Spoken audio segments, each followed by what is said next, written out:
and I would request you guys to come up and say hi.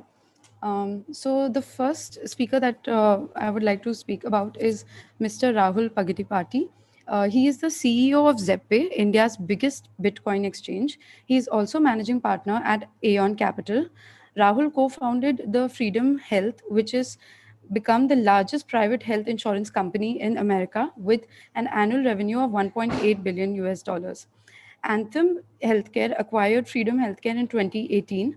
Along with his family office, Rahul has led investments in unicorn healthcare companies, including Oscar Health, RX Advance, and Rise, which is acquired by One Medical.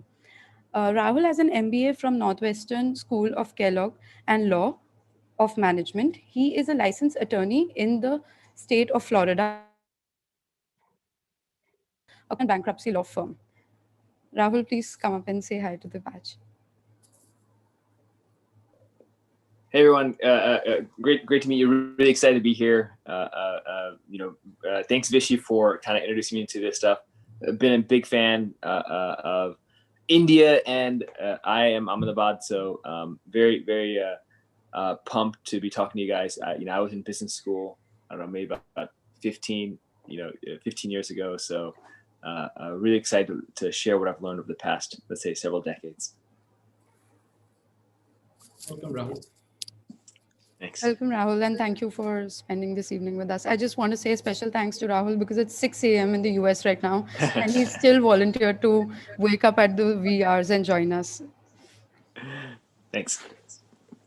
Okay, let's move on to the second speaker. We have with us Mr. David Zakam. David is the Vice President and Head of Analytics at Swiggy. He has 17 plus years of work experience in analytics and data science. At Swiggy, David's teams focus on problems in hyperlocal delivery and the food tech space. The teams are working on providing better customer service, ensuring safety of everyone involved, helping restaurants grow insights, ensuring drivers get food pay for their work, providing discounts, reducing cost of delivery, and evaluating new business models. Prior to Swiggy, David was at Mu Sigma, where he was consulted at 23 companies across 9 verticals, led analytics teams over 450 people, and managed senior client relationships in Europe and US. Interestingly, he started his career as a scientist writing algorithms to identify drugs using computers. He is a graduate from IIT Delhi and IIM Calcutta. Outside of analytics, Rahul's interests are on the creative side and include playing the drums, singing, learning new languages, and sports. So I'd like to introduce Mr. David Zakam. Thank you so much for having me. So just like Rahul was saying, right, I was trying to get into MBA way back in 2003 and 2004. The only college where I couldn't get into was IIM Ahmedabad. Okay, so I'm happy to say finally that I made it to IIMA. So thank you guys for having me over. Welcome, David. Yeah. Thank you. All right, let's move on to the third speaker we have with us, Mr. Sarajit Shah. Mr. Sarajit is a Chief Business Transformation and Digital Solutions at Tata Steel based out of Jamshedpur. Prior to this, he was the Chief Corporate Strategy in Tata Steel itself. Sarajit leads Tata Steel's digital transformation initiatives. He led the setting up of analytics COE in Tata Steel and has contributed to the creation of a business-focused digital and IT organization. Creation of a digital ecosystem, platformatization of IT, and the migration of the cloud are some of the journeys that excite him. A regular speaker in many forums like CII, NASCOM, etc., Sarajit has been featured in Business Today's 25 hottest executives under 40. Tata BSS, a top 3 business process management firm in India, won the prestigious Rajiv Gandhi National Quality Award for Large Scale Services Enterprise under his stewardship. Welcome, Sarajit Jha. Hi, great to be here. Thanks for having me. And I think I echo David's sentiments. I never made it to IIM Ahmedabad, and finally my day has arrived. So I really look forward. There's a lot of very interesting alumni of IIM Ahmedabad whom I've had the opportunity to serve under in the Tata Group. And hopefully I shall not let them down today. Thank you so much for having me. Good to have you, Sarajit. Okay, and to the last but not the least, we have Mr. Abhishek Singh joining us today. Mr. Abhishek Singh is an IAS officer from the 1995 batch. He has a diverse experience of administration, managing law and order, implementing development programs, and policy formulation at the central government with regard to use of technology for improving governance. He is presently posted as CEO of My Governance with an additional charge of President and CEO of National E-Governance Division and is also the MD and CEO of Digital India Corporation. Abhishek Singh has served as secretary to the Agricultural Scientist Recruitment Board, Government of India, from June to September 2019. He has also worked with Nagaland as the principal secretary to the chief minister, with additional charge of principal secretary urban development and principal secretary personnel and administrative reforms. He was also Home Commissioner Nagaland in 2018. Apart from this, Abhishek has also served as the Executive Director in the Food Corporation of India, along with holding an additional charge of Executive Director North Zone, CVO, and FCI. Abhishek Singh did his master's in public administration from Howard Kennedy School of Government as a Mason Fellow in May 2013 and is a BTech and MTech from IIT Kanpur. He has worked in close coordination with international and multilateral agencies like DFID, UNICEF, and WHO for Child's Environment Project and Pulse Polio Eradication Program in Uttar Pradesh between 2001 and 2005. So, Mr. Abhishek Singh, please come online and say hello. Thank you for that extensive introduction, and very happy to be on this panel with the real experts. And I echo the thoughts of others who said that it's a dream to be on a panel with the IIM Ahmedabad professors and alum. And in fact, that dream was there. And I did a 2-week course with Professor Sebastian Morris on urban development. And those were like real 2 weeks of learning that I remember and cherish. So happy to be here. Very good to have you, Abhishek. And we have with us our very own professor, Dr. Pankaj Sethia. Dr. Pankaj Sethia is a PhD from Michigan State University and is a professor and the founding chairperson of the Center for Digital Transformation at the Indian Institute of Management, Ahmedabad. He is also an associate professor on academic leave from Sam M. Walton College of Business at the University of Arkansas. I'll request Professor Pankaj Sethia to take it over from here, please. Thank you so much, Nitya. Well, very great to have you here. When these guys asked me to be on a panel on AI, I thought, it's very exciting that our students and the, finally the industry, we are thinking about some big questions. They had circulated a few questions, and I said yes because I thought that'd be really exciting to hear what the others are thinking about the topic, and maybe jointly we can develop a more nuanced understanding of some of the things that the students had come up with. Now, I did organize the topics a little bit, and we'll talk about that in just a minute. In terms of laying the structure, what I thought the topics that students have raised are largely, to me, appear to be more social and broadly developing a knowledge of AI and how it is going to influence the society, organizations, our regulations, etc. But before that, wanted to, for the purpose of the audience, just hear from all of you, what is the current state of AI in your work? In the sense, I know some of you are using it either in analytics or in in some of the manufacturing processes and what all you may be using it for. If you want to take a couple of minutes, each one of you, give us a sense of where we are in terms of actual implementations of AI, and then we can discuss the broader questions that the students had shared, which would be more futuristic about where the business is likely to head. So anyone who wants to start, I guess.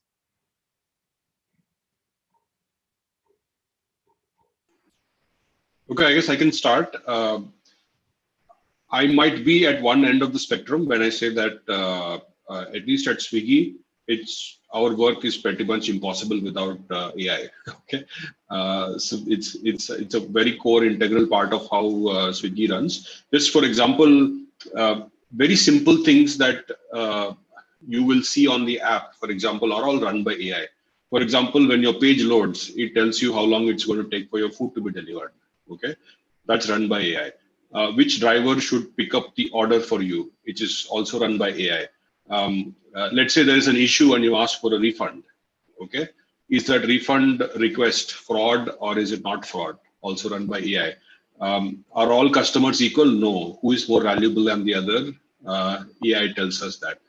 As a fully digital company, it's very, very important to have AI running a process. So I think pretty much we'll be at one end of the extreme where a lot of our business processes are actually run by AI for us. Very nice. Yeah, I'll make a couple quick comments here. The first one is, so I grew up playing chess when I was a kid. I'm 42 now, and the big inflection point for me on artificial intelligence was when, Deep Think and Deep Blue were challenging, the best chess players in the world, and Garry Kasparov lost. And so what's really, kind of high level is kind of defining what artificial intelligence is, right? And what I would say is that there's all these different types of intelligence, from math to, let's say, chess to whatever. And it's making a program which can do better than basically the best human, right? So whatever you're doing for any discipline, can this program, do it maybe better than best, or, better than a certain number of humans, and right? So, and this can be, let's say, for what we're in, ZPay's in blockchain and Bitcoin, but a large part of our business model is people who trade, right? And so, imagine building a program which can trade better than Warren Buffett, or let's say, Renaissance Technology, a quantitative trading system. And what's really cool is that software has gotten a lot better, and many companies and people have built trading systems which can do a much better job of arbitrage than a person, right? What that computer does is the computer compares prices across, let's say Bitcoin price, what we do, prices across multiple exchanges, and it builds in APIs and then connects that stuff, and then buys Bitcoin in one exchange or in one currency, sells it in another currency, and then puts in a hedge and then makes money instantly. So what's really cool is that technology like this didn't exist 10, 15, 20 years ago. And the computers and programs are getting better and better and better. And it'll just be interesting to me is over the next, let's say, decade or so, what happens when, these things become, in a sense, the market becomes very efficient. And I'm going to tie this back into from my finance class 15 years ago. Everyone always wondered, is the market efficient? And there's this idea of semi-strong efficiency, strong efficiency versus not. And I would say, to me, markets have become more and more efficient as time moves along, partly because of things like AI and technology make it happen. So that's very good, Rahul. In fact, I'm going to come to some of the points you mentioned, because in general, in the academic sense, we often think of AI to be something that is just as good as human. And the initial tests, such as the Turing test, etc., would even say that if a large calculation is given to a computer, can it actually fake respond wrongly to simulate or tell the other person that it was actually a human, because a human would not have been able to answer such a complex calculation in a very short time.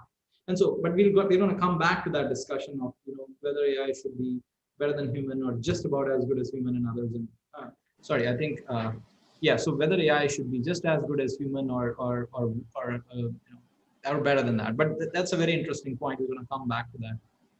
Okay, we hear a few more thoughts on that from either Abhishek or Sarajit. Yeah, so Sarajit here, am I audible? Yeah, sorry. So quick points to, what kind of David said, which is about, the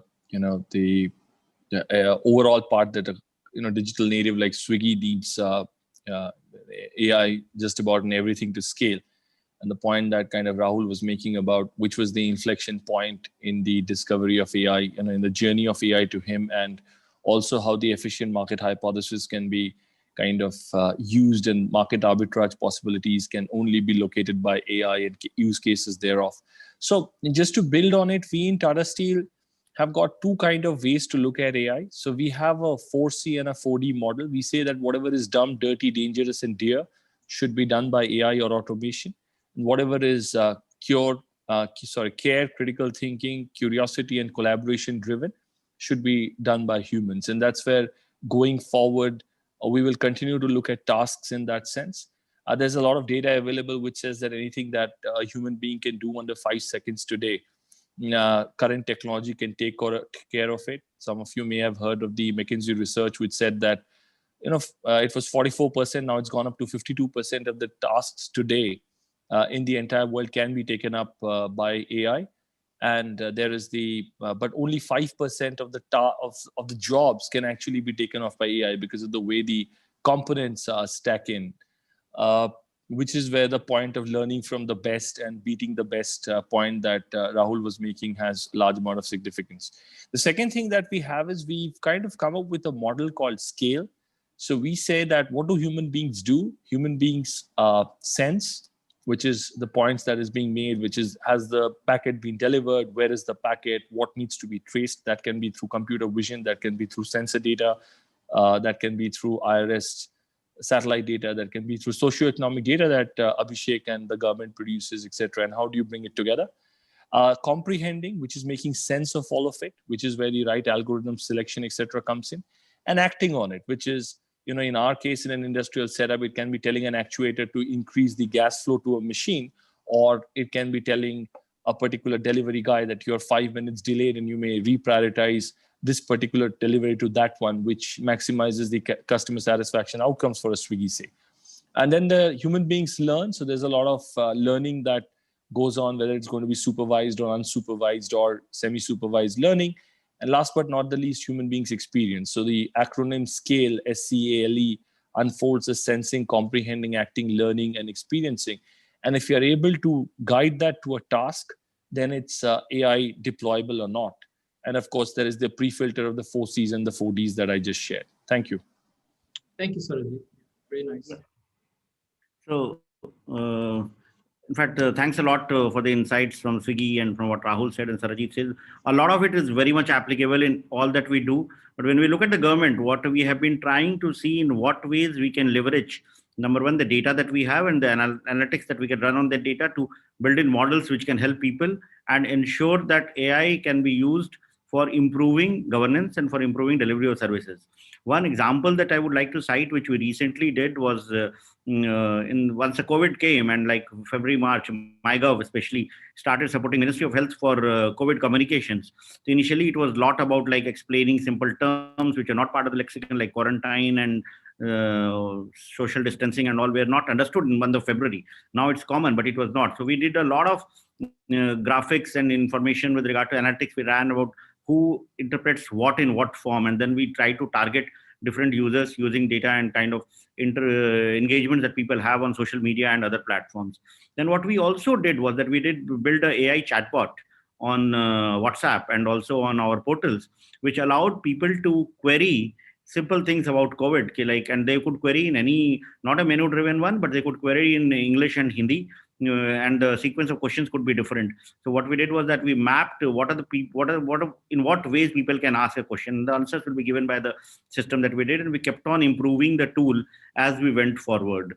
And over and above that, we have been like trying to ensure that all government departments which can use AI start using it and realize that it's not rocket science. It's something that we can do, and there are very simple applications. And happy to mention that there are several ministries in Government of India who have started implementing it. Like, for example, agriculture has started using AI for giving customized advisories to farmers in their native language. And these advisories are built on modeling, which relies on data that's available from weather data or the soil health card data or the land, the crop history data. And coupled with that, farmers are able to get real-time advices on their phone in their own language. Then the flood forecasting model that was implemented started in Patna in Bihar, and now it's being extended all across the country. Over and above the natural language processing, a lot of work has been done to ensure that people within India are able to communicate with voice-based internet, because that would really add a lot of value. Like we always say that we have like almost 600 million people on the internet, but there are another 500 plus people million people who are yet to come on it. And for them, we might have to use voice-based internet. We might have language technologies which allow people to access the net without having to learn about apps and about URLs and the browsers. So that's where a lot of value lies in. And of course, AI is being used in education a lot, in skilling, and in healthcare in particular, like the diabetic retinopathy that is been done, wherein lot of such cases are discovered just by image processing, and people need not have an ophthalmologist in their local area, and that really helped a lot of people not go blind. Then, of course, tuberculosis is another area where diagnosis has been done with AI tools, and Ministry of Health has implemented several such projects across. The only challenge that we have is that how do we scale it up? How do we ensure that it's implemented across? And for doing that, the national strategy on AI has been built up. There's a lot of investment which is going on in promoting research in AI, and also for providing the infra that might be required for startups and tech entrepreneurs to run their algorithms. So that's what is happening all over, and in the limited way. In fact, DigiLocker project also, wherein we have implemented AI-based solution only 2 weeks back, wherein when all the mark sheets and all are put on the DigiLocker, but to download, what it does is that the tool matches the camera matches the image of the person who is downloading with the photograph on the class 10 or 12 certificate, and then only a child is able to download. And as and when the DigiLocker is now becoming the national academic depository, there will be more use of AI-based tools in order to make it secure, in order to make it more robust and more usable. Very nice. Well, I think this gives a very good overview to our people who are on the call today to understand the various ways AI has been currently kind of harnessed and leveraged. And there is a lot of different shades of it, from very weak AI, if I may, to a very not so much generic AI. And we'll come to that. I think the students' questions were they were very keen to understand about the generic AI as well. But let me, so they shared 5 questions, I think, with us. And what I ended up doing was I ended up putting them in 3 buckets. And so we'll probably take them in that order. So my first bucket, which is questions 2 and 3, is related to the scope of AI use. And so their question, let me just read those 2 questions, and then we can move forward from that. Is AGI really coming our way? And just make sure I have it here. So is AGI really coming our way? Focusing on narrow AI till now, is artificial general intelligence a near future reality or a far-fetched fantasy? And the other thing is a related question: decision making in the coming age. Can AI truly displace wisdom based on instincts and experience? So we're really talking about what is the scope of AI, what can it do, what can it not do.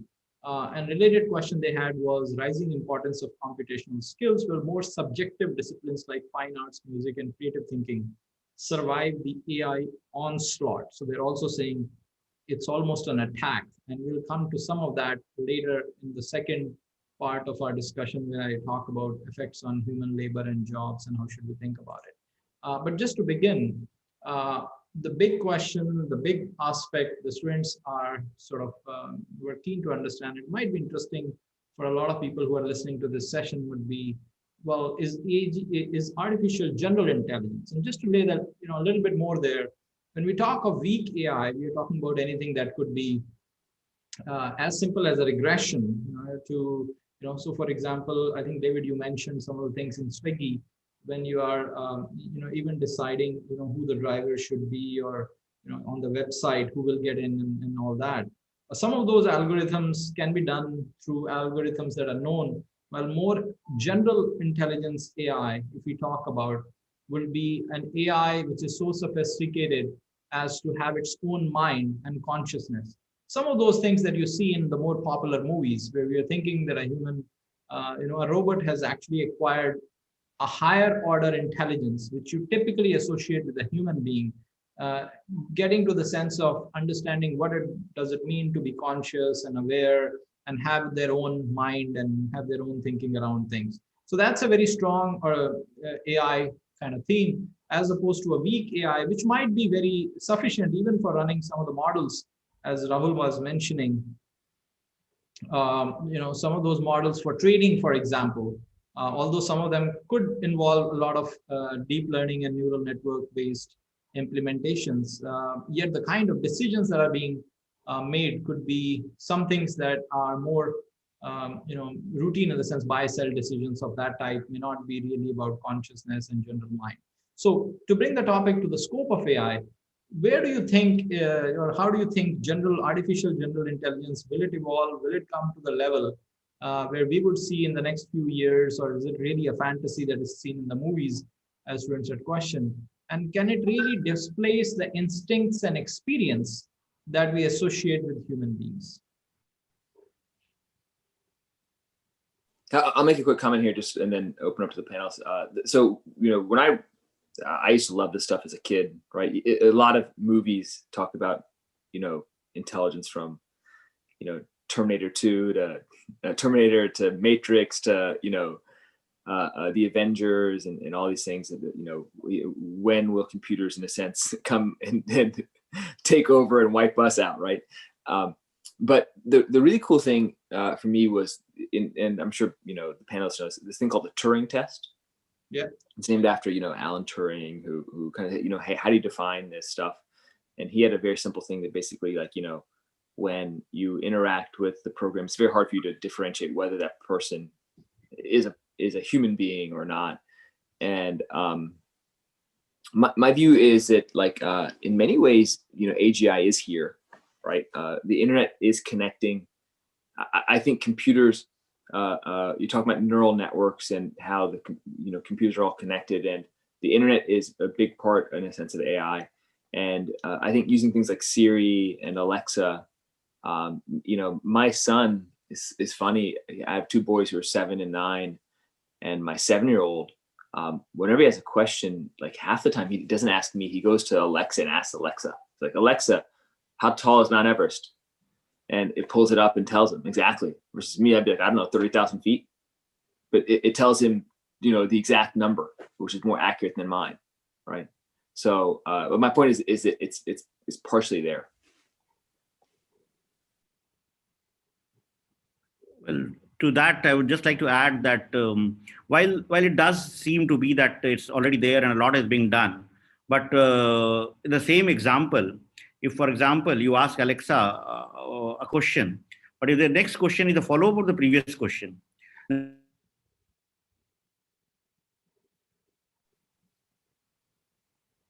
Yeah, Abhishek, you're audible now.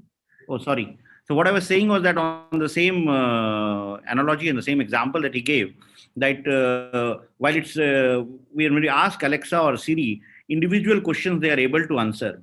But when you ask a series of questions which have a relationship with the previous question that you have asked, are they able to answer? So there is still, like this panel discussion that we are conducting. Imagine doing it up with a Sophia robot that we saw, or another Siri or Alexa.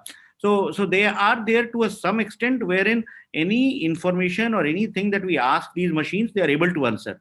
But to correlate with the previous conversation or that has been done, still I think some more research is to be done to make that happen. And that's why whenever we look at AI application in, say, telemedicine, when we have to have a conversation between, say, a doctor and a patient being done with a machine. So very often, if the data is fed to a machine, it sometimes is not able to distinguish which was the doctor, which was the patient. So I am sure in our lifetimes, or maybe 10 years from now, or 20 years from now, this might be possible. But there are areas in which they can function, and there are areas in which AI is yet to evolve. And I would agree with what Mr. Sarajit says and what Andrew Ng always says, that anything that requires less than 5 seconds for humans to decide, those things can be done by AI. Like for manufacturing defects, if you have to find out, it will be able to do.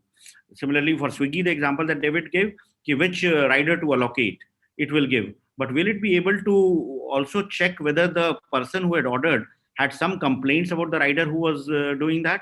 So there are ways in which it evolves. So machine learning is something that will continue with more data as we feed in, the more designs that we do. So I would say that there is a lot that AI is able to do, but there is a lot more that it can do in future, and that time is yet to come. Thanks, Abhishek. If I may, can I add something here? Yes, sir. So this is one topic that I've been chasing almost for the last 10 years now. And every day I have a different view depending upon which side of the bed I got up from. So there are days when I'm with Rahul and say the future is here, it's only unevenly distributed, so patches of it. And there are days that I'm even 2 steps behind where Abhishek left us saying, these stupid chatbots, they don't even understand, they hand it over to an agent and I'm dying to talk to the human. But on a serious note, obviously we are in a very serious business of a process industry, and in 110 years of Tata Steel's existence, nobody has actually touched a ton of steel and lived to tell the tale. Which means there have been certain amount of automation and mechanization which has always been in this industry because it's a continuous process industry, and you're dealing with unpredictable chemicals at 1485 to 1515 degrees centigrade. Less than that, it starts solidifying. More than that, you can have an explosion. So, the margin of error is very, very less. So to come back to this, one quick bit of the genealogy and history which Rahul was referring to. I think there have been 3 points in the last 8 years. One is when the internet, they found out that this is a cat. The machine, the algorithm found out on its own that this is a cat. The second point was when AlphaGo defeated CDOL and quite comprehensively in Go, which has got far more outcomes than chess does. The third point was where AlphaZero just learned chess on its own and destroyed Stockfish, which was my favorite. I mean, I cried for Stockfish, literally. I mean, it was a great engine and I loved playing chess at that point of time.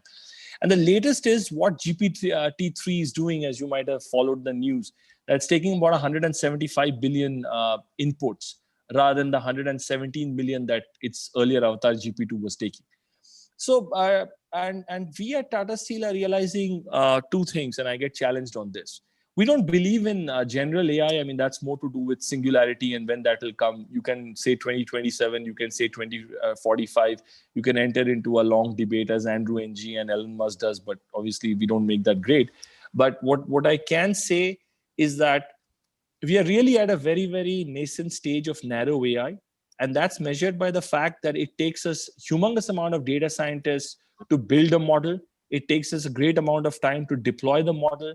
When we have a use case which is analogous and we try to extend the model, we realize that sometimes it's just better to have built it on scratch. But there are 2 very exciting areas that we are keen, which are both called SBM. So one is called similarity-based modeling, where you can take, in our perspective, machines, say rotary equipment, and you can model those rotary equipment as digital twins and take it to something else. But even that is challenging, but I think that's an area which will really progress. And the other is the structural break method, where you're really converting a huge number of very variable multivariate signals into a single univariate decision, which is giving you a huge amount of value. So I think those 2 SBMs are where we call broad AI. We know that general purpose AI is so laden with context. I mean, let's do, and I'll stop here to take a very simple example. All of us came into this, we did not know each other. We knew panelists, we knew that there is a objective, there is a method of participating, there is contributing. If even the best algorithm needs to learn that today, it'll take it a huge amount of time and it'll still make rookie mistakes. Now, whether in 2027 or 2030, some of the algorithms would magically stop doing that, I don't know. But unless we get there, Turing's test at scale is still something that we'll be chasing.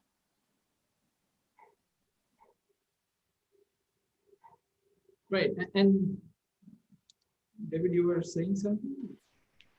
I was just thinking that everybody has spoken so much, so I actually don't have much to add. Maybe I'll just make 2 points.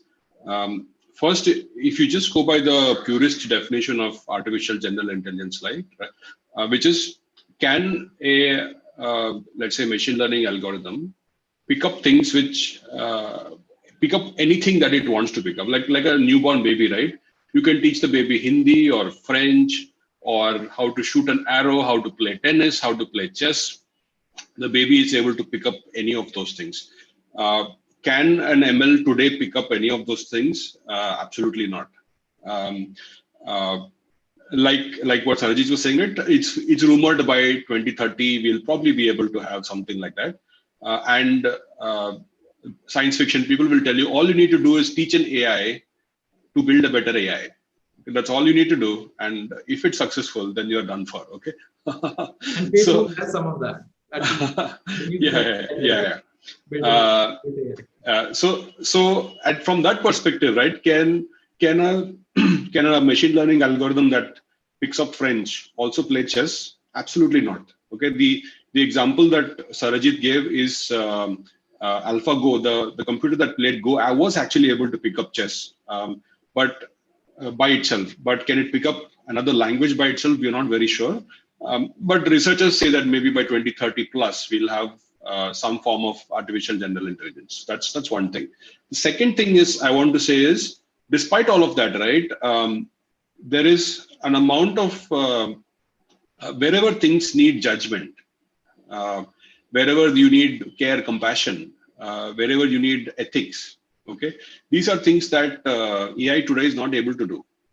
Okay, plus at a narrow level, right? Many times the AI we have today is actually much better than the humans. Okay, you can make a simple if-then statement and design a game to play tic-tac-toe. Okay, simple if-then statements.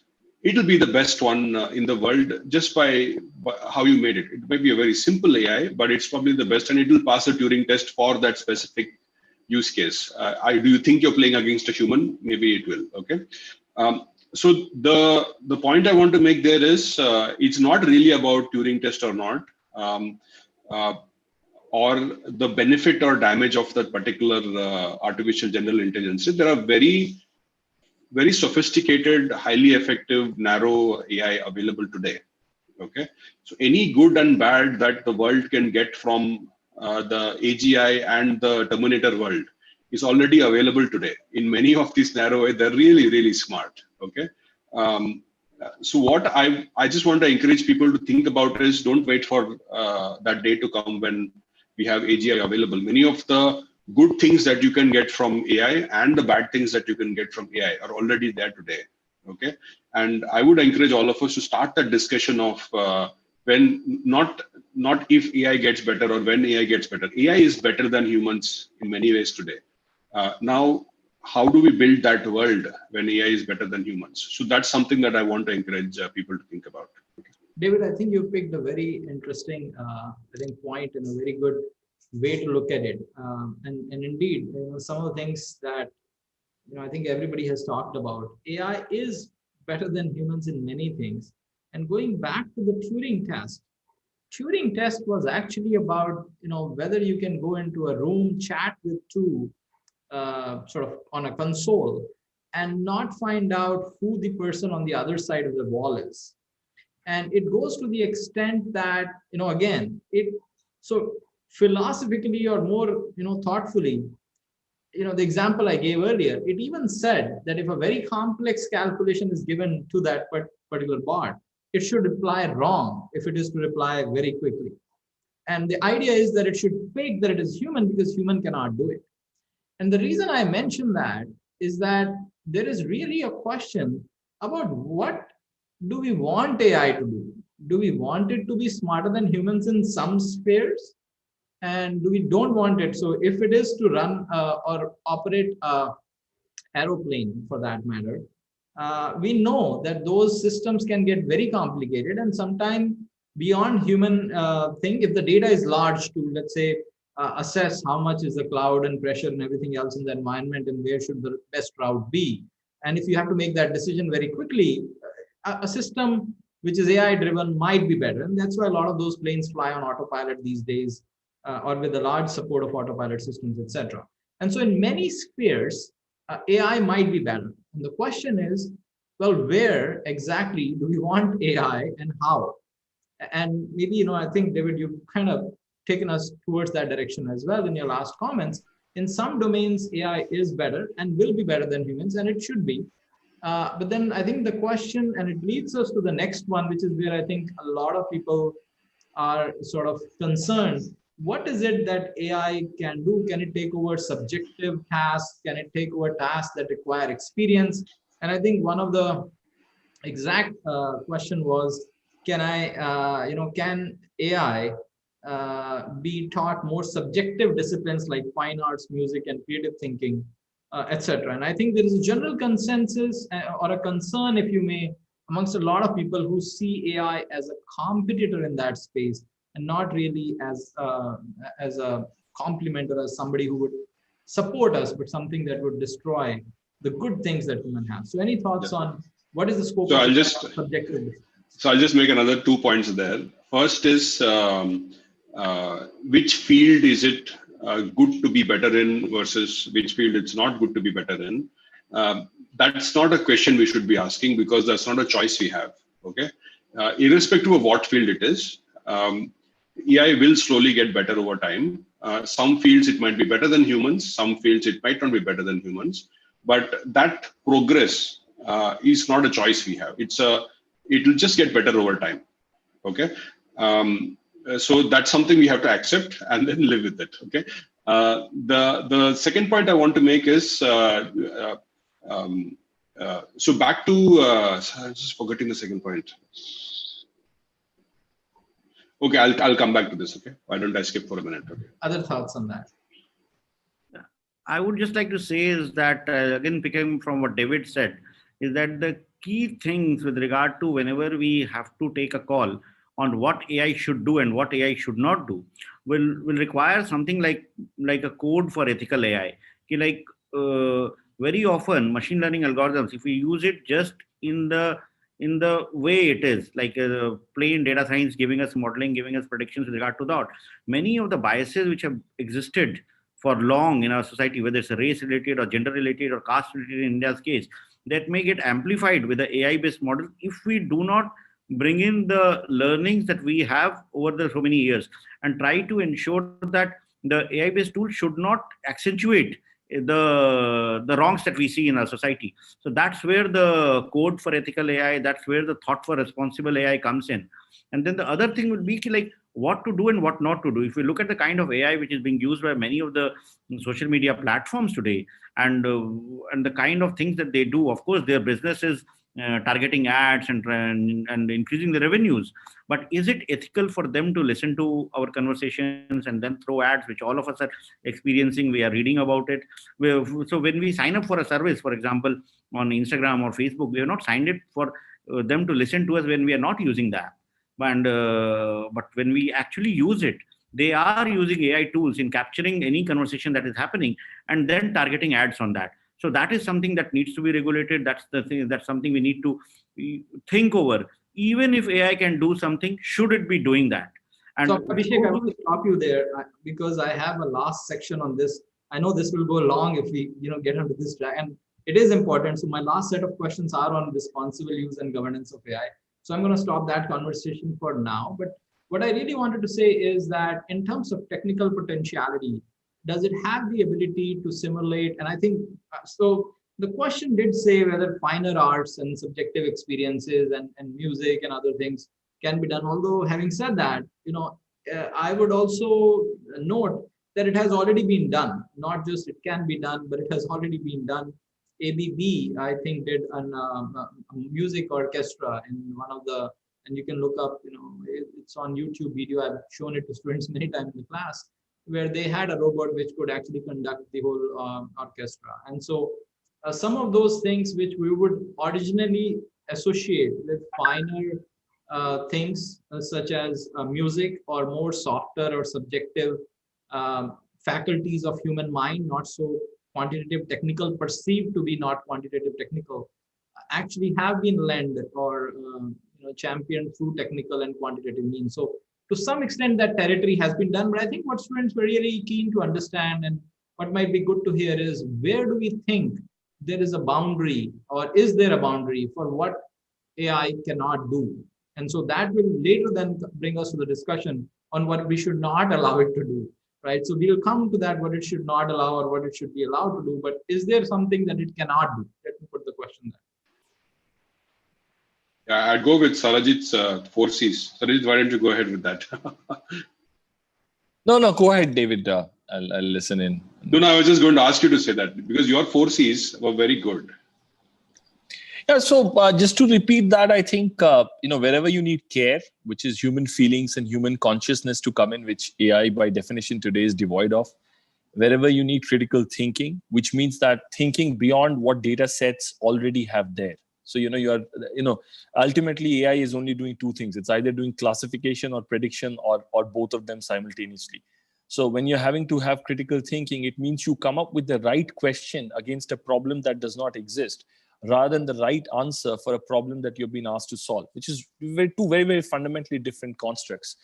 And of course, then you need curiosity, which is the ability to continuously generate those questions. AI is great at finding an answer, but AI is not that great yet in asking the questions that should be asked. And those questions come from deep context, which multidimensionally, our eyes, which ingest 2 Gbps of data per second, and hitting all our five senses and knowing all our experiences at the same time, are much able to do. And last but not the least, it's collaboration. I mean, how do two algorithms collaborate with each other? Having said that, the generative adversarial networks are looking at doing that by playing with each other. You can have 6 groups playing, 9 groups playing. You can introduce certain biases in those groups. But, we are able to do all these 4 things simultaneously. So wherever these things are required in some measure or the other, I don't think AI is the best solution in some time to come. What I'd like to propose, nevertheless, is this concept called augmented intelligence. Okay, as Rahul was when he was a kid, when I was a kid, Deep Blue beat Gary Kasparov, and that was a big moment in history. If you see now, you'll not hear of those grandmasters getting beaten by computers. Okay, the reason is that each grandmaster has their own supercomputer. So if you look at the quality of chess today, because the grandmaster has that computer with them, right? They are actually better than what they used to be earlier. So now when 2 humans are competing, it's humans plus their computer versus the other human with their computer. Okay, the quality of chess and the quality of the human being itself has become better because of the presence of this AI. And that's something we need to think about, the concept of augmented intelligence. For example, I would never let AI make a judgment in a court case, for example, right? But can the judge become smarter because of some information or insights that the AI can give? Absolutely. So that is a case that I'd like to propose, the case of augmented AI, where even in places where AI is not very good, can we have the augmentation coming through the AI and let the human being get the right information in the right format to be able to make the decision. So that I think is actually doable, even in places where we definitely don't want to let AI enter. So David, that is very interesting, but also very, so that's not as simple as that as it is. There is a lot of e-discovery algorithms that are actually being used by the law firms in US, wherein they'll put an AI-based bot to do all the analysis on a particular judge, on the type of case that is there, and every judgment he has given is related to that, to find out which arguments are most appealing. They don't need a $175,000 or $200,000 lawyer working for 3 months. It's one bot working overnight, which will do all the analysis to come up the best algorithm or the best reasons or the best, the line of reasoning that should be pursued to win the case against this specific judge on this specific lawsuit or this specific case. And so the point is, augmentation can be done by everyone. It can be with the judge, it can be with the lawyer, it can be everyone, right? So it's not, so again, we're going to come back to this question of managing it, because I know that I think that's the most complex one. It's not going to be as simple, because, if AI is open and free for everyone, then who gets it and how does he or she use it is going to be a big topic. Sarajit, you were saying something. Yeah, I don't know. I want to come in and support, kind of built on what David was saying on that point. So there, I think, those chess players who work with the computers are called centaurs, and there's a lot of, one can read that on the net. There's a lot of very exciting stuff, which clearly establishes that it is not human or AI, but it is the human plus AI, which is what he's referring to as augmented intelligence. And it takes back to us to when we started this journey. So when we started this journey and we said that here is an aid, We, the moment you bring in AI in a context, the humans get scared, and then your AI journey in an organizational context or the societal context can be set back. Like, there were people 30 years ago who were speaking up against computers, and today you can't, imagine. And Abhishek, I'm sure, can tell us tales about how difficult it was for particularly banking and some of the bureaucracy to accept computers because they thought it will take their jobs away. And one of the things that we came up with is we came up with a principle called cold, warm, and hot trials to really take this AI to the shop floor. And let me just, very shortly explain this to you. We came up with the data and we told the operator that, look, you don't need to use this AI. It's like your baby. Just see what it says and take the decision that you do. Listen to it if you want to. And we will see that if you're listening to it versus you listen to your own judgment versus a hybrid of it, how you would have done. And when the operator got a little bit more comfortable, we went to warm trial, which is we said, now the AI is the primary and it'll take the decision, but you have the ability to override the decision and see how you're performing. And this is how you performed earlier against your goal, and this is how you did it now. And then if that succeeded, that's where we completely went into, hot trials, which is we said, AI is now primary, it runs on, you're like that X-ray in the environment, you stop it, but typically you let it run. And, to Rahul's point, it was all about, it's a 3-step journey. First, you perform as good as the average or the total of the human being. Then you perform as good, learn from the best human beings. And then you have to beat the best human beings. Now, wherever you can do that, you go to AI. Important point is in all the 4 C's and judgment, even AI asking the right questions and matching an average judge is way, way, way off it. So I think it's something that we should keep in the back of our minds. Thank you. Yeah, in fact, what Sarajit says makes a lot of sense, because ultimately it's like a journey of automation. Like what you start doing, so you're doing manually, you brought in computers, it helped you become more efficient. And once you do that, you have more data, and now you have higher powered computers. And the moment you have data and you have more higher powered computers, you can run those analytics on that data and come to better conclusion. So that's a natural course of evaluation which has been happening for a long time, and this is going to happen in every domain. So whether it's fine arts, whether it's music, we will have AI based tools will come up with something better. But then, as has happened with chess players who are using computers and their own ingenuity, there will be musicians who will be coming up with better stuff. You will be able to use better computers. So it will be a mix of the two. It's not that the human ingenuity will be totally lost and we'll lose to the machines forever. It will be something that things will get better and better, and ultimately we will be going to a higher level of evolution probably. Yeah, I'll just make a quick comment here, so I think without a doubt, like creative genius will be trumped by, let's say, AI in the future. I think I like applying it in our own lives. You mentioned, autopilot. One reason why I think Tesla has a very large market capitalization is people realize that, it's not really just a car company. It is really almost an AI company. And if you go look at Uber versus Tesla, the market capitalizations, let's say 3-4 years ago, they're roughly the same. They're both, let's say, $40-50 billion, and now Tesla's broken through the roof. I don't think it's because they're in a old industry, manufacturing car industry. I think it's because they realize Tesla's getting better and better at building this stuff. Not the hardware, their software is getting better, right? And so we use the thing about every one of us uses AI every day. If you drive a car, the navigation system tells you how to get somewhere, and it's better than because it has the wisdom of the crowd. It takes traffic data patterns. It's better than the best New York City cab driver 20 years ago. So this ingenuity that's being built in because the wisdom of the crowd gets into it. So it's like this creative genius will adapt into all systems, I believe, in the future.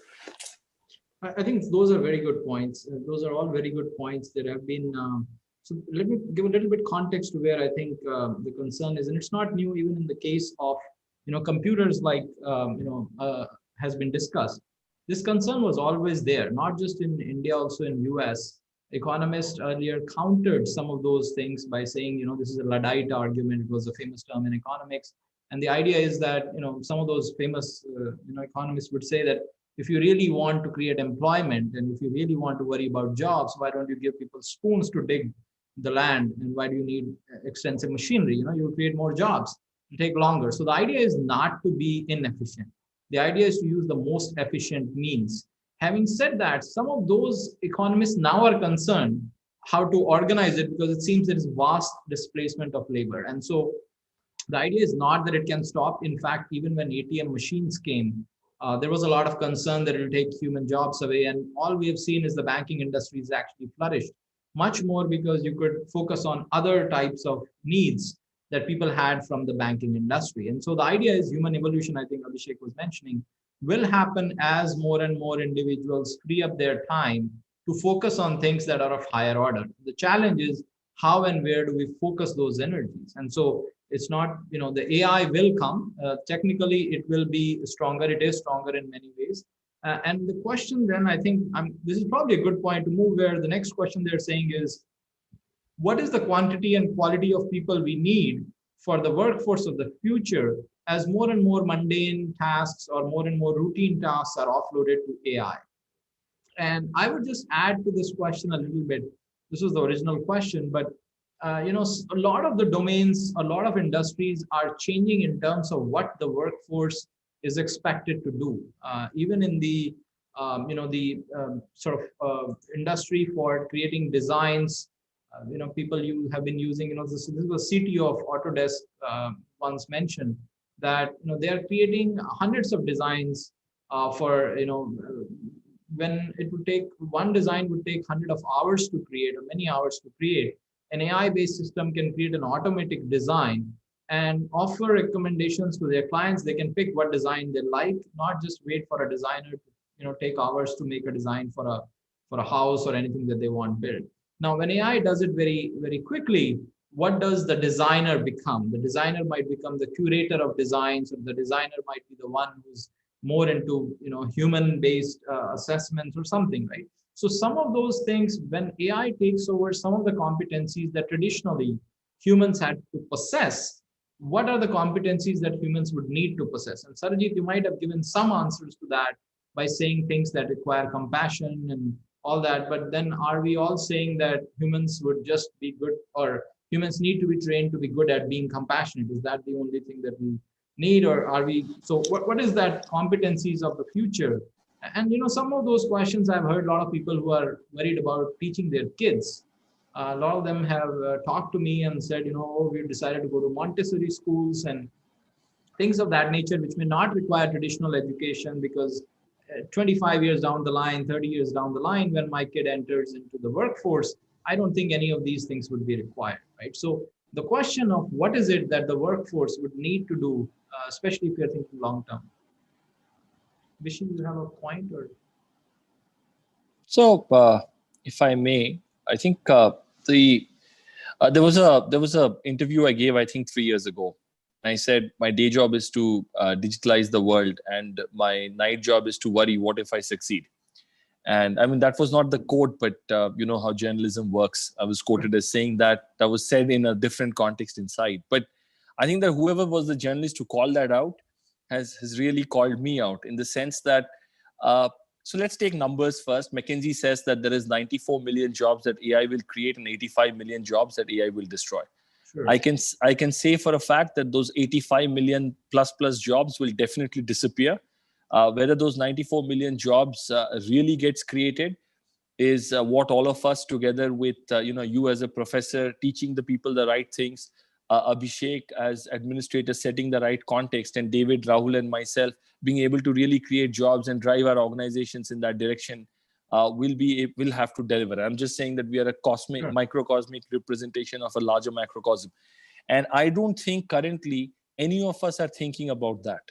And that's really the problem. We may be thinking about it on a Sunday afternoon, but when we go back to our day jobs, David is ensuring, how do I compete with Zomato? I'm ensuring, how do I stave off the China challenge? You are thinking, how does the next academic calendar go, and so on and so forth. So that's a big problem, okay? Which is that it is somebody else's problem, but it's right onto us. And there is an unemployment Armageddon coming. Only two options. We either go the UBI route, that all of us work very hard, give our money, and otherwise the social cost is something we don't even want to grapple with. The other is that overall, if you want to have a more technical and a more micro thing, that, I've had students come back to me and say, Sarajit, that's all fantastic, but what do I do? So what do you need to do, if at all anything, and I don't know, is to think that the basic question is, what is the future of work? The future of work is three things. The future of the work. So 50% of the jobs that are going to come up are not going to be invented today in the next 5 years. I can't predict what they are, but I'm sure data scientists and data engineers and data architects and operations translators and those guys who are better at the 4Cs are definitely going to do a good job. So take whatever training is needed. It's about, as far as the future of the worker is concerned, Neil Harbison is a reality. He's the world's first android, but not the last. So you will have three kinds of workers: AI, androids, and humans. And each should do, an organization will win if it gets them to do what it does. And as far as the future of work is concerned, it's already on. I mean, it's going to be distributed, collaborative, remote, anytime, anywhere, and a mix of offices and not. So how you thrive in that kind of future of work is the question we should be asking. And it's not just related to AI, it's related to cloud, it's related to automation, it's related to society, it's related to trade regulations and economy as a whole, because a robot does not consume everything. So whenever a robot is replacing a human, it's not one job lost. It is the 3.5 jobs that one job supports as aggregate demand, which gets lost. Just continue on that thought, right? I was just thinking, what happened to people when cars came out? Okay. So I can actually see three kinds of transformations to human beings when cars came out. Okay. First is people had to learn to drive the car or use the car. So I'm just like AI, right? You can go and plow into a bunch of pedestrians and cause a lot of damage. And mostly cars have been safe for us. So how do you safely drive the car? So that's one big change that has happened. Next big change is even bigger than the first one, which is this whole ecosystem of the things that you need to actually support the driving of the car. For example, you need to create roads. You need to have petrol stations. You need to have people who are mechanics who can repair the car, things like that. That whole ecosystem of people who actually maintain the cars, or the ecosystem required for the cars to run properly. That's the second big change which has happened. Third big change is actually a whole lifestyle change. So for example, before cars, maybe you could travel on foot 5-10 kilometers in a day. Today, with a car, you can maybe do 50, 100, 200 kilometers in a day. And what that does is you can choose a workplace which is a little bit far away. You can actually have people accumulate in cities where there's a crowd of people and crowd of jobs available and things. So there's a bigger lifestyle change. So if I apply those same things to AI world, right? The same three things. First would be people who use the AI. Okay, so people have to learn how to use it in a way that is beneficial to humankind and beneficial to whatever business they're serving at the same time. So that's the first kind of jobs that you'll come up, which is, these are the the business end users of AI. Second is this whole ecosystem of people who are fueling, allowing the thing to run. So all the way from people who are running the cloud platforms where we build it, people who are writing the libraries which we use, plus the data scientists who are actually building the cars themselves, right? That's the next set of jobs that will be there. So the first and second, the users and the maintainers or the enablers, they will actually, I feel, be a smaller set of jobs that will come up. The bigger set is actually not a change of jobs per se, but a transformation in the way we live our life, just like the car did to us, right? We will see a transformation of the things that we do, maybe not good or bad per se, but just different, okay? And that's the more of the large scale thing that the rest of the people who are not involved in making or maintaining AI will have to be used to. Like, when our world changes because of AI, so how can we subtly change what we are doing? Like, if you are making horses or if you're breeding horses, when the cars came out, you are done for. But there were 100, maybe 1,000 other professions which have slightly altered what they do, and now they're still. The banker is a banker irrespective of the car, right? So something, a slight change of the way you do your business, right? That might actually lead this to a win-win situation where we have a transformation in our life, but it might actually end up a little bit better than what the previous transformation was. Okay. Yeah, in fact, echo those thoughts. And while the numbers which Sarajit quoted from McKinsey might be valid, but what I feel is that the number of jobs that can be created with the AI and with data science, well, what happens is that the value of services goes up. The number of services which are possible today with the use of technology and the right use of AI will multiply many-fold. And the opportunity that will be there worldwide, and especially India as one of the top providers of tech workforce in the world, if we can position ourselves as the AI garage for the world, then we can build solutions at population scale, and that can be deployed world over. So that would, to my mind, the opportunity that we have is to ensure that more and more people from India are skilled in being able to take those jobs of data scientists and data analysts that will come up. And how do we do that becomes a very important part of our strategy. Like, can we think of all our triple ITs focusing only on this kind of thing instead of dividing itself into several domains and all. So once the opportunity is there, and if we are able to provide the workforce, then it will lead to a lot of value. And the similar thing that we are seeing, apart from use of AI, is this whole in the post-pandemic world, as more and more companies are working from home, and we are seeing that works which need not require a person to be in office, and especially in government also, like in my organization, wherein we do a lot of information coding and information development and dissemination, videos, graphics. For the last 6 months, my entire team is working from home. And not only home, what I'm observing is that some of them working from very remote villages. And with the expansion of connectivity, they are like somebody is in a village in Gorakhpur, somebody is a village in Andhra Pradesh somewhere, somebody is in Aurangabad. So if the jobs get diversified and the people start contributing to the tech world by working remotely, then what will happen is that this will ensure availability of disposable incomes in these smaller towns and villages. And if more and more industries adopt this work from home practice, even after the pandemic, then and if disposable incomes are available in the villages and the rural areas, the smaller towns, then that will lead to growth of businesses around those townships, and that will create further jobs. So that's an unintended maybe benefit that may accrue to us after the pandemic. So if as and when more people go off site and start working, so that's a huge opportunity lying there. It's up to us, like how do we channelize them, how do we make them as a part of, in government especially, it's a very difficult process to ensure that I will allow my guys to come, and not, even if they're not attending office in the physical sense, still I will mark them present. So we have adopted, you just to convince our finance and other fellows that if there's a screenshot of a Zoom meeting or a Teams meeting, that's attendance. And therein I was telling my team, can we build an AI, even if I don't have a screenshot, if there are a couple of mails exchanged in the morning, that means attendance is marked.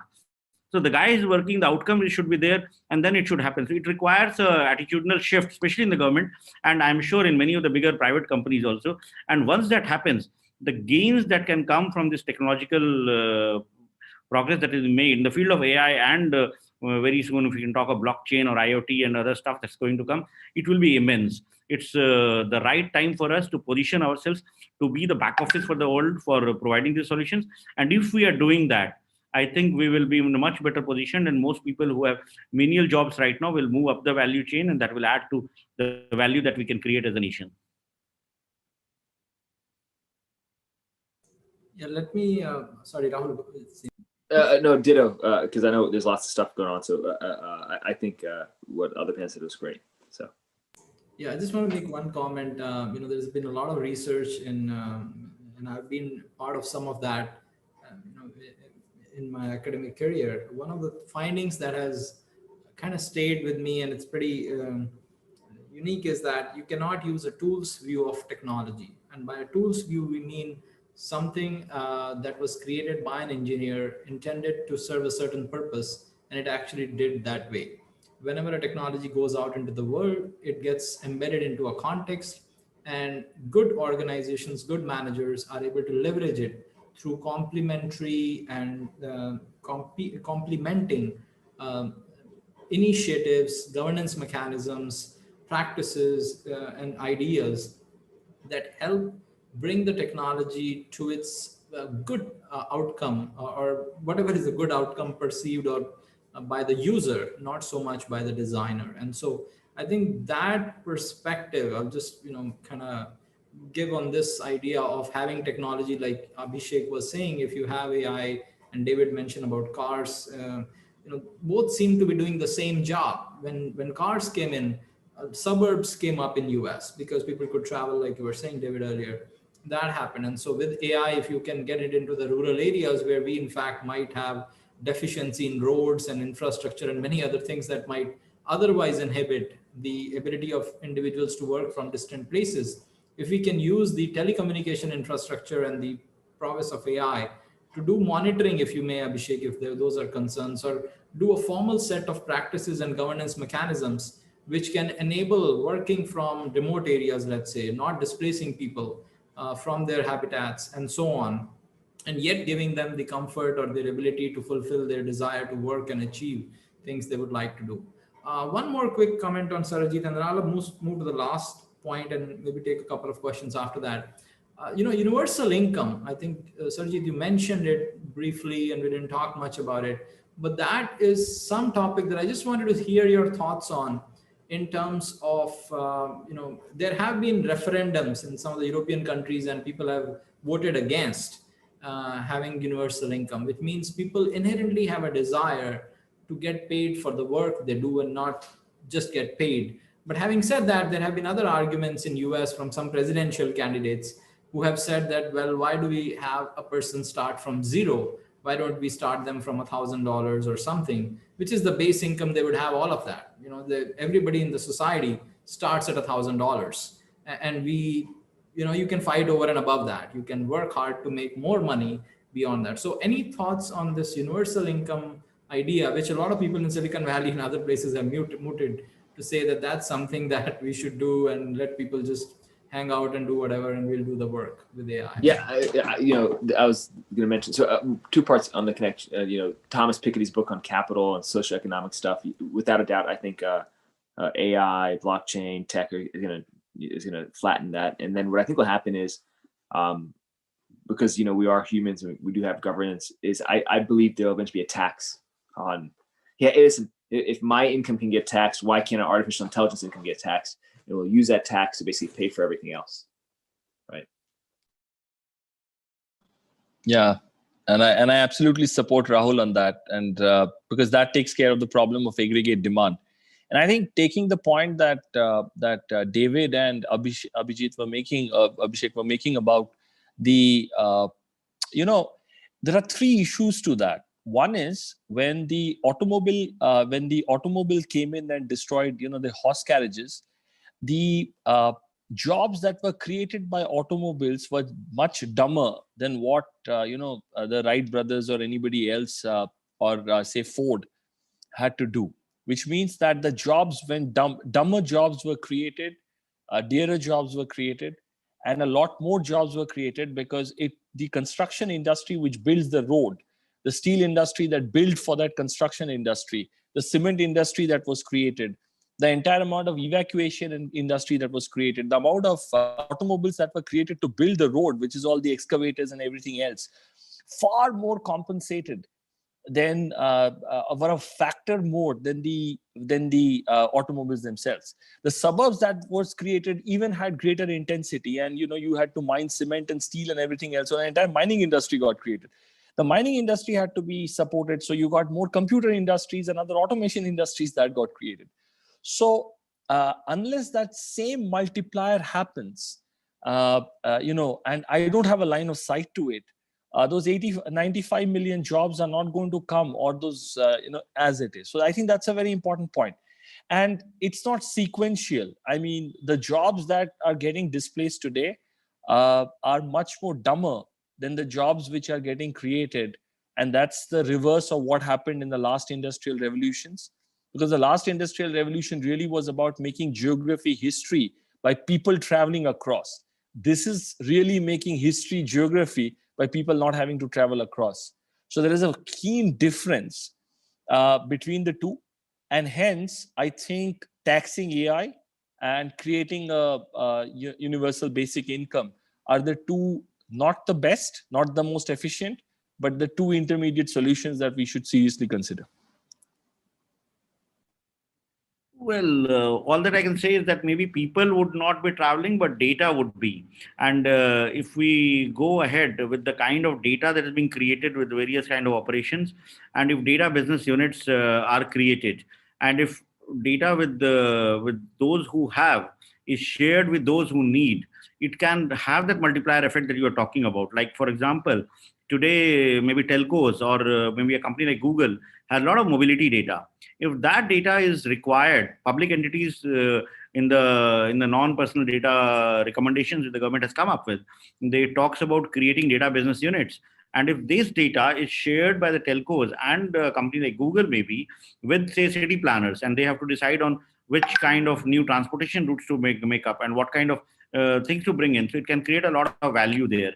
And similarly, between private entities, somebody trying to build up a new solution with the data which is available with somebody else who has been in the business for a longer time, if there is a mechanism, a framework for sharing that data with new businesses, then there will be entrepreneurs and there will be people who would write code and who would build up solutions which might create value about which we would not have thought of also. So I would feel that with the growth coming in, there will be a lot more jobs that will be created and lot more value that will be created about things which are not even thought of. So we must not like there was a time when nobody thought of that one could travel like one traveled in an aircraft. So similarly, we would have will be able to interact with people through voice across continents in various time zones. So there will the kind of explosion that will lead to will create a lot of jobs for data scientists, and we should be looking into enabling that and thinking in what ways we can make that a reality.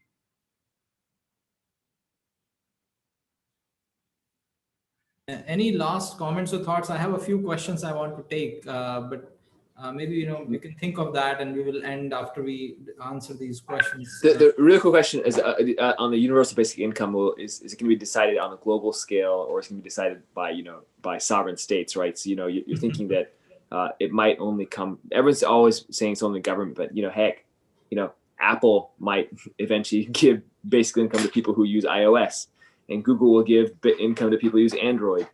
I don't think it goes only by sovereigns. It'll evolve into new organizations. That is the Bitcoin network. That is the Bitcoin network will give you Bitcoin. There could be new things in a sense that pay you.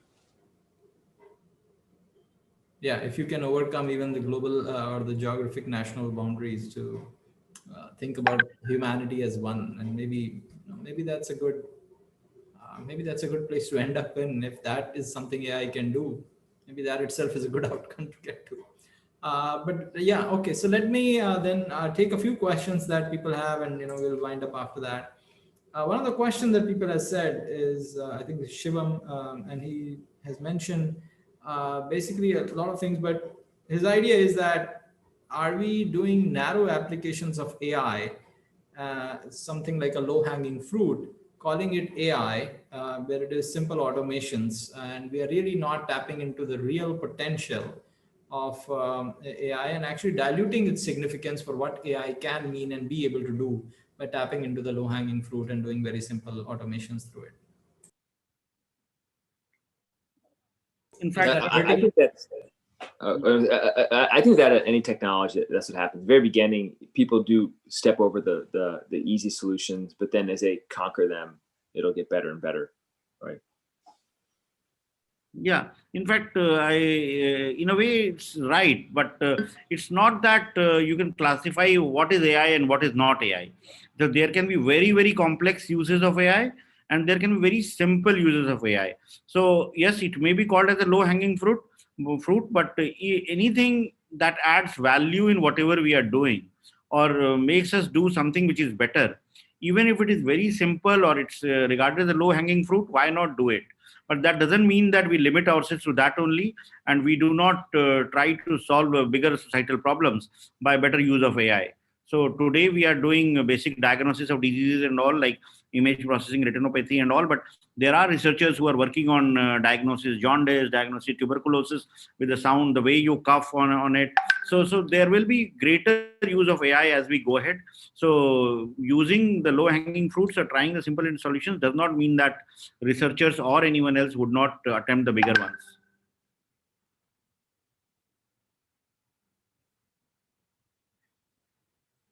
and that's normal, right? So the industry would get to things that have been tested and that work because that's what's profitable right now. A lot of other things which might be in development might mature in the next few years and become commercially viable, and so those would probably be seen in the industry as well. I'll take one last question, which is really about there are two people who have asked similar questions. I'm going to combine them. It's basically about digital economy versus real economy. Is it an arena of possibilities or a multicolored mask? I'm not sure what the question writer intended by a multicolored mask here, but the idea is that there is a digital economy versus real economy. And then another question saying that physical supply chains, can these be augmented via AI?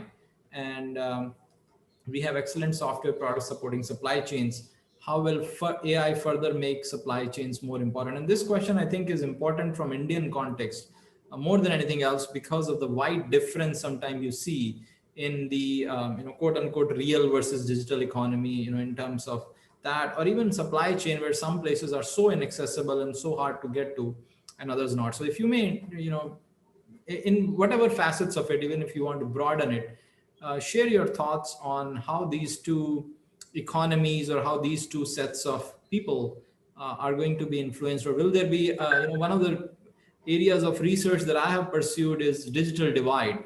Are we going to see a greater digital divide as a result of it, or are we going to decrease the divide in some manner? So it's hard to scale. I think two things. It's harder to scale atoms and molecules than it is to scale bits and bytes, which fundamentally means that and David was here and is here, and you have to deliver stuff, and you have to deliver stuff efficiently, and you have to deliver stuff also effectively. And that is something that technology brings. But you're not, I mean, fine, you could 3D print it, but that's a while away. The shoe has to still come to your house. So everything in a way is a bridgetal or phygital or has that implication. Now the essence is, where does the value go? Does value go to the guy who is writing the algorithm? Does value go to the logistics service provider? Or does value go to the goods manufacturer? Or where is the value? Or does it go to the government in terms of the taxation? And how fair is that process? So I think the fact that the top 7 companies in the world are platform companies which are running what is called data-rich markets, and a disproportionate amount of the value is going to them. And people who work them or support with them are the second guys, like the TCS and IBMs and everybody else in the world. And then everybody else's number comes. Means that there is a disproportionate amount of value moving to the data economy. And the value that you have from collecting the data and doing something with it is far more than the value you have in owning the asset and running the asset. And if that continues, then you would have digital haves and have-nots, because as we already discussed, bulk of the jobs were in those guys who were working in those assets. And if they have a lesser, and if those guys controlling it have a lesser and lesser amount, then they have a lesser and lesser amount to share with the guys who are working with them. And it creates a digital divide straight away. Yeah, I would just like to just add that when we talk of digital economies and the real economy, the way they are intertwined, it's very difficult to segment them in clear buckets. This is digital and this is not. Like, there is hardly any segment of real economy or physical economy which doesn't have a digital component to it. Like, for example, when we are building the $1 trillion digital roadmap for India, to how do we measure like what proportion of a business is coming from digital and what proportion of it is coming from physical world?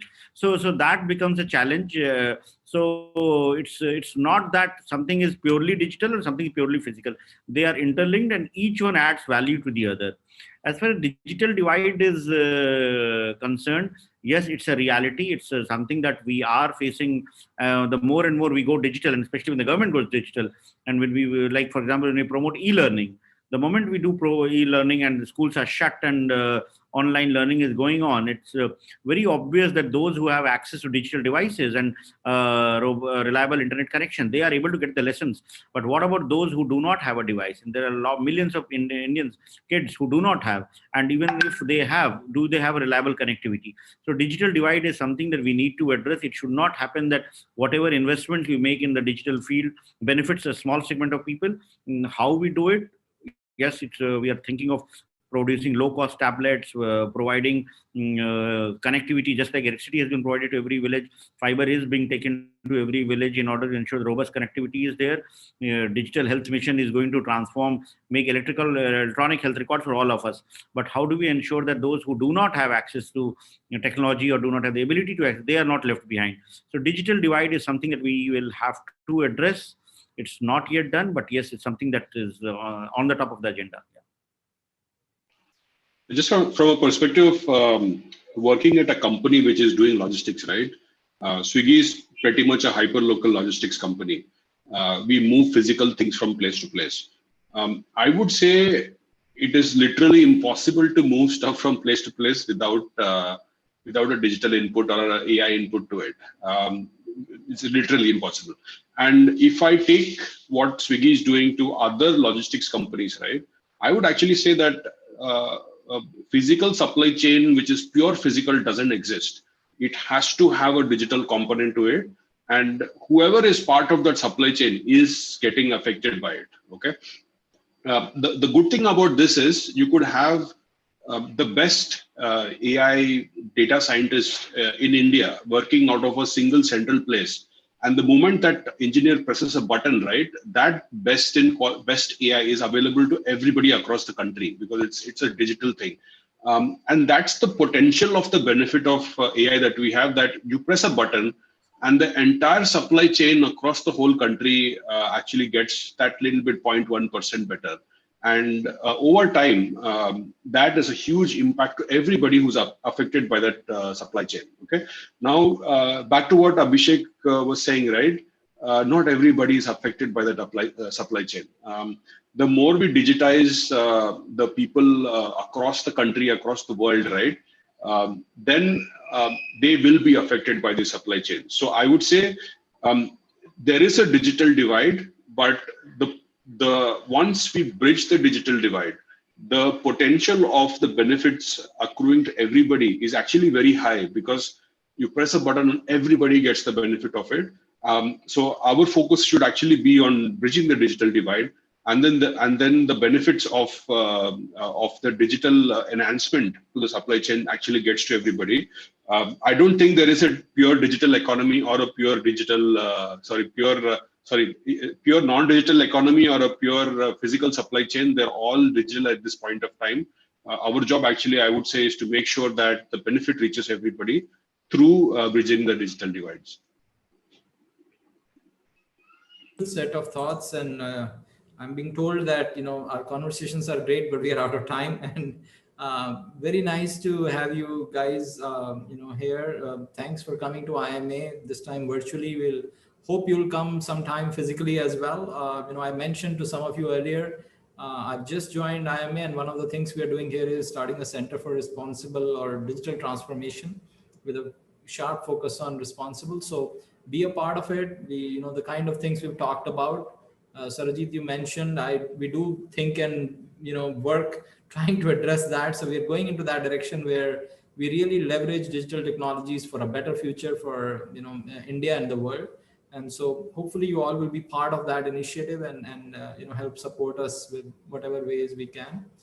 Thanks again for taking the time today. Really appreciate, and thank you for helping our students learn. I'm sure our students can reach you if they have questions or comments, and just keep this conversation on and going for a while. Thank you, everyone. Special thanks, Vishy, for coordinating and having me here. Thank you. And thanks everyone. Thank you, everyone. Thank you. Thank you, everyone. Happy Dussehra to everyone and theirs. Thank you so much. Bye-bye. Thank you. Bye-bye.